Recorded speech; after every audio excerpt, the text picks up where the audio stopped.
Hello everyone, welcome to the session. This is your educator Monica Yadav and you are watching Brilliant Biology. आज हम पढ़ने वाले हैं general characters of algae के बारे में। तो चलिए वीडियो को स्टार्ट करते हैं। हमें पता है जो प्लांट किंगडम है मेजरली उसमें अगर हम देखें तो हमें कुछ ऐसे प्लांट्स दिख रहे होंगे अपने आसपास जिसमें प्रॉपर हमें पत्तियां, प्रॉपर जड़ें, फूल, तना, स्टेम, रूट ये सारी चीजें दिख रही होंगी इस पेड़ में। लेकिन कुछ पेड़ ऐसे भी होते हैं जिनमें आप ये डिस्टिंग्विश नहीं कर पाओगे कि उसमें पत्ती कहाँ है, पेड़ कहाँ है और जड़ कहाँ है, उसकी तना कहाँ है। ऐसे प्लांट्स को हम लोअर प्लांट्स कहते हैं और उन्हीं में से एक एग्जाम्पल है आपका एल्गी।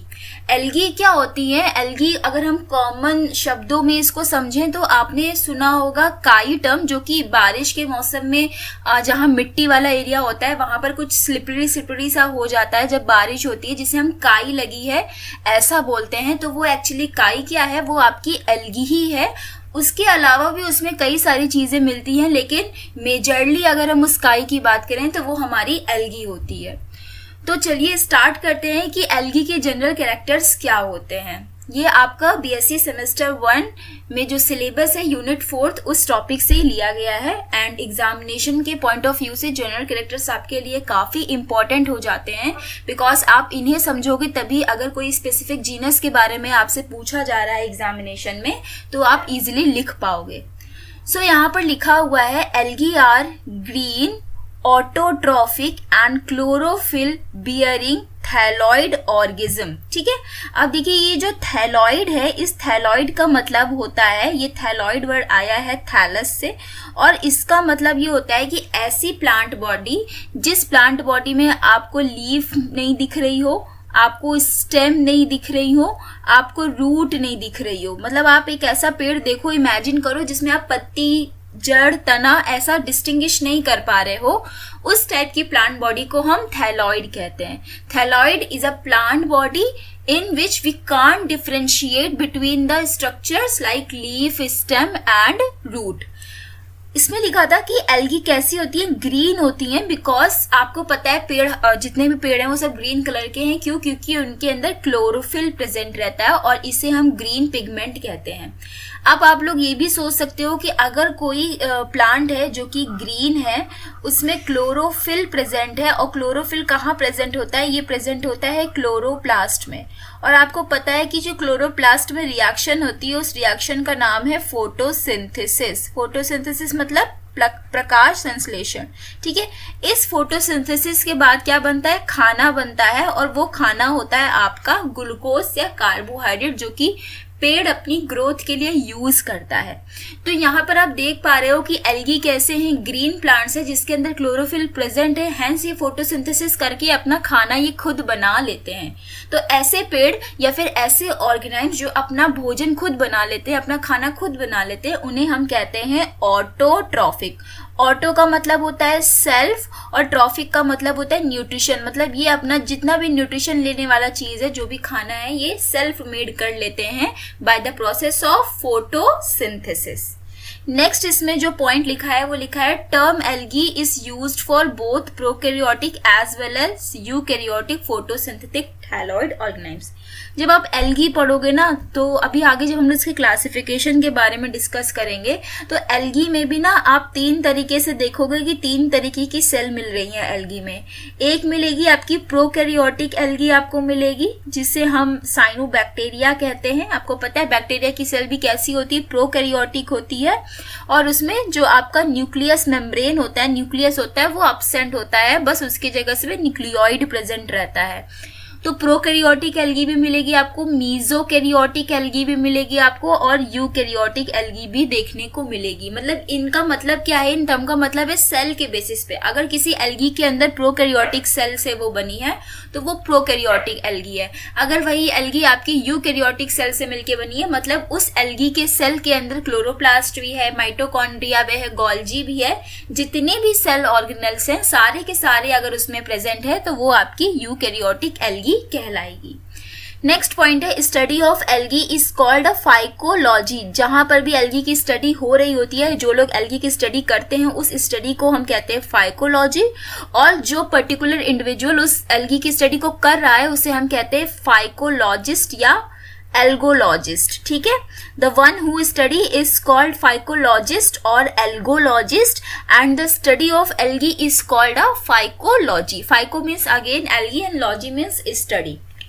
नेक्स्ट पॉइंट है the plant body is called thallus. मैंने पहले ही बताया था कि जो एल्गी की प्लांट बॉडी है, एल्गी क्या है आपके लोअर प्लांट्स हैं। लोअर प्लांट्स मतलब जो आप जैसे आज अपने आस पड़ोस में पेड़ देख रहे हो, हर चीज उसमें आपको कॉम्प्लेक्स स्ट्रक्चर दिख रहे हैं, तो वो हायर प्लांट्स है। लेकिन जब पेड़ों की ओरिजिन हुई थी तो सबसे पहले जो प्रिमिटिव पेड़ आए थे वो थे हमारे लोअर प्लांट्स, और उसी में एग्जाम्पल आता है आपका एल्गी जिसकी बॉडी थैलस की तरह होती है। थैलस का मतलब यहाँ पर आप फिर से एक बार देख लो, not differentiated into roots, stem और एनी लीफ लाइक स्ट्रक्चर, कुछ भी नहीं होते हैं, बल्कि दे आर ए वेस्कुलर, मतलब इसके अंदर वेस्कुलर टिश्यू भी आपका एब्सेंट होता है। वेस्कुलर टिश्यू का मतलब है यहाँ पर जाइलम जो कि पानी का कंडक्शन करता है, और फ्लोएम जो कि फूड का ट्रांसलोकेशन करता है। ये दोनों ही वेस्कुलर बंडल्स कहलाते हैं या वेस्कुलर टिश्यू कहलाते हैं, जो कि एल्गी में एब्सेंट होते हैं। एब्सेंट होने की वजह से इन्हें हम ए वेस्कुलर प्लांट्स बोलते हैं।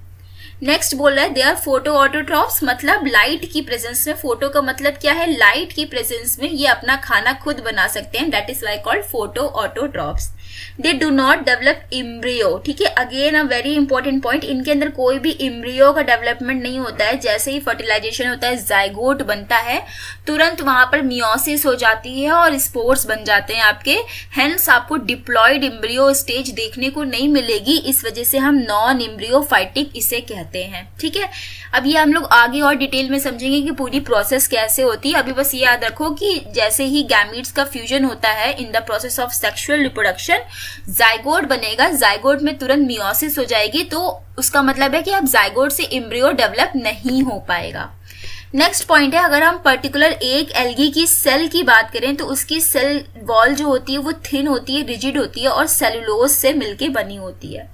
सेल वॉल्स, बहुत सारी एल्गी की सेल वॉल में आप देखोगे कि एक जेलेटिनस मैट्रिक्स आउटर सरफेस की तरफ प्रेजेंट रहता है। बहुत सारा वेरिएशन है, उसके बारे में भी हम लोग आगे डिस्कस करेंगे कि सेल वॉल के कंपोनेंट में भी आपको कहीं ना कहीं कुछ नई नई चीजें देखने को मिलेंगी। जनरली सेल वॉल सेलुलोज से मिलके बनी है, लेकिन इसके अलावा भी कभी कभी कुछ चीजें प्रेजेंट होती हैं, जो कि हम लोग आगे एग्जाम्पल में देखेंगे। साथ ही साथ ये अगर हम यूकैरियोटिक एल्गी की बात करेंगे तो उसमें न्यूक्लियस प्रेजेंट रहेगा, और हम प्रोकैरियोटिक की बात करेंगे तो वहां पर आपका न्यूक्लियस एब्सेंट रहेगा। ओके, नेक्स्ट पॉइंट है reserve food material is mainly starch. हमें पता है एल्गी क्या कर रही है, फोटोसिंथेसिस कर रही है। फोटोसिंथेसिस के बाद वो क्या बना रही है, ग्लूकोज बना रही है। यही ग्लूकोज जब बहुत ज्यादा एल्गी के अंदर बन जाएगा तो एल्गी क्या करेगी, उसे स्टोर करके रखेगी। जैसे आप लोगों ने देखा होगा आपके किचन में क्या होता है, आपके किचन में गेहूं भी होता है बोरी में, आटा भी होता है ना, चावल भी होता है, हर चीज आप स्टोर करके रखते हो। जब जरूरत होती है तो आप उसमें से थोड़ा थोड़ा अमाउंट लेके उसको कुक करते हो, बाकी क्या करते हो, स्टोर करके रखते हो। उसी तरीके से एल्गी क्या करती है, जब खाना बना रही होती है और जब उसके पास बहुत ज्यादा खाना बन जाता है तो वो क्या करती है, उसको स्टोर करती है। इसी ग्लूकोज को वो स्टोर करती है, किस फॉर्म में, वो करती है स्टोरेज फॉर्म, जिसे हम कहते हैं स्टार्च। ठीक है, स्टार के फॉर्म में ये एल्गी अपने खाने को स्टोर करके रखती है। अगर हम मेजरली बात करें कि एल्गी आपको कहाँ मिलेगी, तो ये एक्वेटिक हैबिटाट्स में मिलती है, मतलब जहां पर नमी वाला एरिया होगा, पानी वगैरह प्रेजेंट होगा, वहीं पर इसकी ग्रोथ देखी जाती है।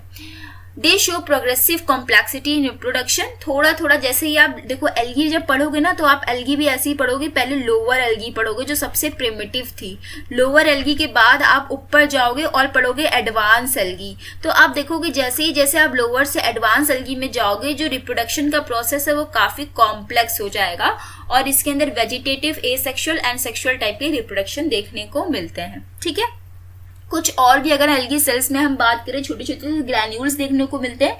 वो स्टार्च हो सकती हैं, ऑयल की ड्रॉप हो सकती हैं, वैक्यूल्स भी इनफैक्ट प्रेजेंट होते हैं वहां पर। नेक्स्ट, इस एल्गी की मैंने बोला था स्टार्टिंग में ये ग्रीन होती हैं, लेकिन एल्गी को जब अभी आप क्लासिफिकेशन पढ़ोगे तो आप पढ़ोगे ब्लू ग्रीन एल्गी, आप पढ़ोगे रेड एल्गी, आप पढ़ोगे ब्राउन एल्गी। तो ये जो कलर्स हैं, ये कलर्स किसकी वजह से आए हैं? एल्गी के पिगमेंट्स की वजह से आए हैं। हेंस एल्गी में बहुत सारे पिगमेंट्स मॉलिक्यूल्स भी प्रेजेंट रहते हैं, ठीक है। क्लोरोप्लास्ट में अगर 1, 2 और मैनी पर सेल, अगर हम एक एल्गी की सेल की बात करें तो इस एल्गी की सेल में एक क्लोरोप्लास्ट भी हो सकता है, 2 भी हो सकता है, 3 भी हो सकता है और बहुत ज्यादा भी हो सकते हैं। कुछ क्लोरोप्लास्ट आपके डिस्क्रीट डिस्क की तरह होंगे, कुछ नेट की तरह ऐसे ऐसे जाल की तरह पड़े होंगे, कुछ गोले गोले की तरह पड़े होंगे, कुछ ऐसे करके पड़े होंगे, तो बहुत सारे, कुछ रिबन शेप पे होंगे। तो क्लोरोप्लास्ट का शेप भी एल्गी की सेल के अंदर वेरी करता रहता है। अगर हम इनके साइज की बात करें तो एल्गी आपकी माइक्रोस्कोपिक हो सकती है, मतलब ऐसी एल्गी जिसे आप बिना माइक्रोस्कोप की हेल्प से नहीं देख पाओगे, तो वो एल्गी क्या है? माइक्रोस्कोपिक है, मतलब बहुत ही छोटी है, आप उसे बिना माइक्रोस्कोप की हेल्प से देख ही नहीं सकते हो। और कुछ एल्गी ऐसी भी होती है जो बहुत लार्ज होती है, देखने में लगता है कि एल्गी है ही नहीं, वो सीवीड है या कैल्प्स है।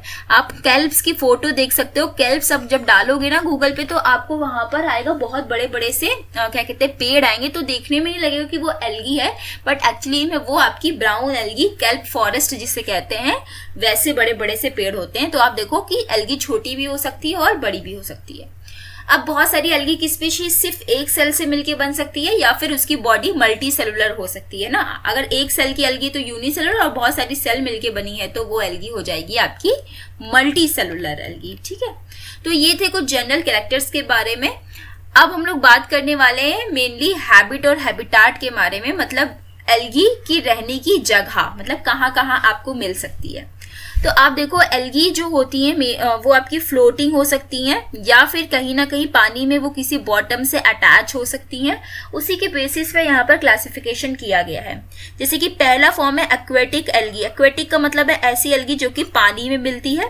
अब पानी भी आपको पता है 2 तरीके का हो सकता है, या तो पानी आपका रिवर से आ रहा हो और या तो पानी आपका ओशियन से आ रहा हो। रिवर से आ रहा होगा तो वो फ्रेश वाटर होगा और वो कहाँ कहाँ जा सकता है? लेक बन सकती है, पॉन्ड बन सकता है, उससे स्ट्रीम बन सकते हैं। ओशियन से आ रहा हो तो सी बन सकता है उसमें, ठीक है। कोस्टल लाइंस के पास वाला जो पानी होता है वो भी आपका ऐसा होता है, वो कैसा होता है? मरीन होता है, सॉल्टी वाटर होता है, ठीक है। तो यहाँ पे जो आपको फ्रेश वाटर फॉर्म्स में आएगा उसके एग्जाम्पल्स कुछ हैं। फ्रेश वाटर कहाँ कहाँ मिलेगा? पॉन्ड में, लेक में और रिवर में। एग्जाम्पल ऊडोगोनियम हो गया, यूलोथ्रिक्स हो गया, कारा हो गया, ये सब आपको फ्रेश वाटर में मिलते हैं। वहीं अगर हम बात करें फ्रेश वाटर में भी कैसे? रनिंग वाटर में, मतलब पानी रुका हुआ नहीं, पानी बह रहा है। वहीं अगर हम बात करें क्लेमाइडोमोनास, वॉलवॉक्स एंड हाइड्रोडिक्टियन स्पायरोगायरा की, तो ये आपको रुके हुए पानी में देखने को मिलते हैं।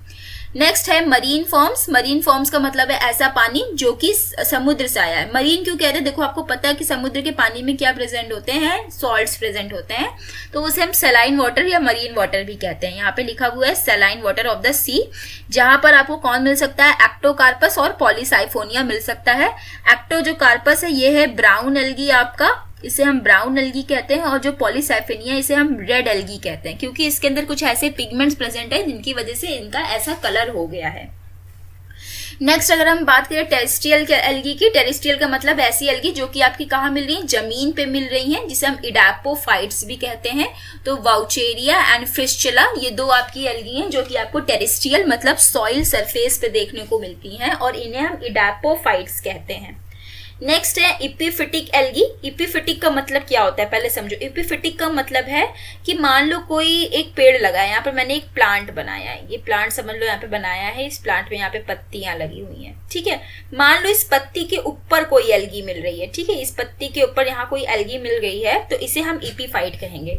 ईपी का मतलब है ऊपर और फाइट का मतलब है पेड़। तो ये एल्गी कहाँ ग्रो होती है? ये एल्गी ग्रो होती है आपकी किसी भी अदर एल्गी या फिर आपका जो ब्रायोफाइट हो गए, एंजियोस्पर्म प्लांट हो गए, उनके ऊपर ग्रो कर रही है तो वो इपीफाइट कहलाएंगी। फॉर एग्जाम्पल यहाँ पे कौन है? आपका कोलियोकीट। नेक्स्ट हम बात करें सिम्बियोटिक एल्गी। ऐसी एल्गी जो कि मिल बांट के रहती हैं दूसरे ऑर्गेनाइज्म के साथ और आपस में पॉजिटिव का रिलेशन रखती हैं, ठीक है, उन्हें हम सिम्बायोटिक एल्गी कहते हैं। जैसे कि साइनोफाइसी का मेंबर नॉस्टॉक हो गया और क्लोरोफाइसी का मेंबर क्लोरेला हो गया। ये दोनों क्या है, सिम्बायोटिक रहते हैं। किसके साथ रहते हैं, फंजाई के साथ ये लोग आपस में मिल बांट के रहते हैं। कहाँ रहते हैं, पर्टिकुलर जब एल्गी और फंजाई मिलता है तो क्या बनता है, लाइकेन बनता है। इसके बारे में भी हम लोग आगे बताएंगे, मतलब नेक्स्ट वीडियो में हम लोग बात करेंगे कि लाइकेन्स क्या होते हैं। नेक्स्ट है यहाँ पर जो आपको देखना है इसका हैबिट और हैबिटाट, वो है क्रायोफाइट्स। क्रायोफाइट्स का मतलब है ऐसी एल्गी जो कि बर्फ पे ग्रो कर रही हो, ग्रो ऑन आइस और स्नो। एग्जाम्पल इज स्कॉशेला, ठीक है, ये आपकी बर्फ पे ग्रो करती है। लिथोफिटिक का मतलब है कि ऐसी एल्गी जो कि पत्थरों पे, नमी वाले जो पत्थर होते हैं, स्टोन्स उस पे ग्रो कर रही हो, माउंटेन वाले एरिया पे, पत्थरों पे, तो उसे हम लिथोफिटिक कहते हैं। Example nostoc, सिक्टोनेमा। थर्मोफाइट का मतलब है जो हॉट वाटर में ग्रो कर रही हो, ठीक है, गरम गरम पानी में। Example is Oscillatoria Brevis. तो ये थी कुछ हैबिट एंड हैबिटाट। नेक्स्ट हम लोग बात करेंगे यहाँ पे रेंज ऑफ थैलस के बारे में अपने नेक्स्ट वीडियो में। तब तक के लिए अगर वीडियो पसंद आया है तो अपने दोस्तों के साथ इसे शेयर करिए and keep studying guys. Thank you everyone, bye bye.